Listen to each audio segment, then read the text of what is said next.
ಹೇಳ್ತಾ ಇದ್ದಾನೆ ಗೊತ್ತಿಲ್ಲ. ಇದು ನಂಗೆ ಟೈಮ್ ಅನಿಸ್ತಾ ಇಲ್ಲ. ವೈ ಬಿಕಾಸ್ ಆಫ್ ಅದು ಸಿಗ್ತಾ ಇರೋದು ಮೆಡಿಕಲ್ಲು ಜೀವ ಉಳಿಸೋದು ಒಂದು ಮನೆ ಇದ್ದಂಗೆ. ನಮ್ಮ ಮನೆಯಲ್ಲಿ ನಮ್ಗೇನಾದ್ರೂ ಆಯಿತು ಅಂದರೆ ನಾವು ಮೆಡಿಕಲ್ಗೆ ಓಡಾಡ್ತೀವಿ. ಡಾಕ್ಟ್ರಿಗೆ ಹೋಗ್ತೀವಿ, ಅದು ಬಿಟ್ಟರೆ ಮೆಡಿಕಲ್ಗೆ ಹೋಗ್ತೀವಿ. ಅಂಥ ಒಂದು ಜಾಗದಲ್ಲಿ ಏನು ಸಿಗಬೇಕು ಏನು ಸಿಗಬಾರ್ದು ಅನ್ನೋದು ಮೆಡಿಕಲಲ್ಲಿ ಯಾರು ಕೆಲಸ ಮಾಡ್ತಾರೆ ಯಾರು ಕೆಲಸ ಮಾಡಲ್ಲ ಅನ್ನೋದಕ್ಕಿಂತ ಜಾಸ್ತಿಯಾಗಿ ನಮ್ಗೇನಾದರೂ ಆಯಿತು ಅಂದರೆ ಮೆಡಿಕಲ್ಗೆ ಓಡೋಗ್ತೀವಿ. ಒಂದು ಸಣ್ಣ ಪುಟ್ಟ ಆಯಿತು ಮೆಡಿಕಲ್ಗೆ ಹೋಗಿ ಯಾಕಿಲ್ಲ, ಅದು ನಂಬಿಕೆ. ಡಾಕ್ಟ್ರಿಗಿಂತ ಜಾಸ್ತಿಯಾಗಿ ನಂಬಿಕೆ. ಆ ಜಾಗದಲ್ಲಿ ಅವ್ರು ಏನು ಕೊಡಬೇಕು ಏನು ಕೊಡಬಾರ್ದು ಅನ್ನೋದು ಅವ್ರ ಹತ್ರ ಇರಬೇಕು. ದುಡ್ಡಿಗೋಸ್ಕರ ಇವತ್ತು ಕಾಲಸಂತೆಯಲ್ಲಿ ಅದೇ ಟ್ಯಾಬ್ಲೆಟು, ಇವಾಗ ಅವ್ರು ಅದು ಟ್ಯಾಬ್ಲೆಟ್ ಹೆಸರು ನಾನು ಪ್ರಸ್ತಾಪ ಮಾಡೋಕ್ಕೆ ಇಷ್ಟಪಡಲ್ಲ.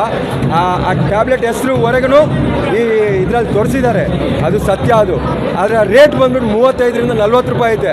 ಅದೇ ಟ್ಯಾಬ್ಲೆಟ್ ಕಾಲಸಂತೆಯಲ್ಲಿ 200 ರೂಪಾಯಿವರೆಗೆ ಓಡ್ತಾ ಇದೆ. ಇದು ಸತ್ಯ.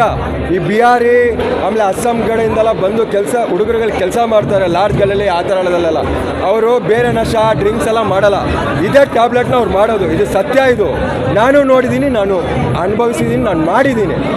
ಆ ನಶಾನು ನಾನು ಮಾಡಿದ್ದೀನಿ. ಇವಾಗ ನಾನು ಯಾವುದೋ ನಶೆಯಲ್ಲಿ ಇದ್ಬಿಟ್ಟು ನಿಮ್ಮ ಹತ್ರ ಮಾತಾಡ್ತಾ ಇಲ್ಲ.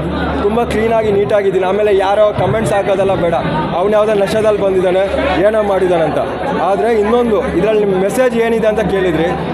ಮೆಸೇಜ್ ಅನ್ನೋದಕ್ಕಿಂತ ನೀನು ಕುಚ್ಚುಚ್ಚು ಸಾಯಿಸು ಮಾಡು ಅನ್ನೋದು ತುಂಬ ಕ್ರೌರ್ಯವಾಗಿ ತೋರಿಸಿದ್ದಾರೆ.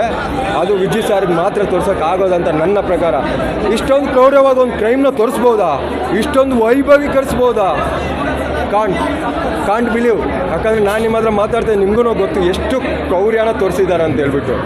ಒಂದು ಕ್ರೈಮ್ನೂ ಇವತ್ತು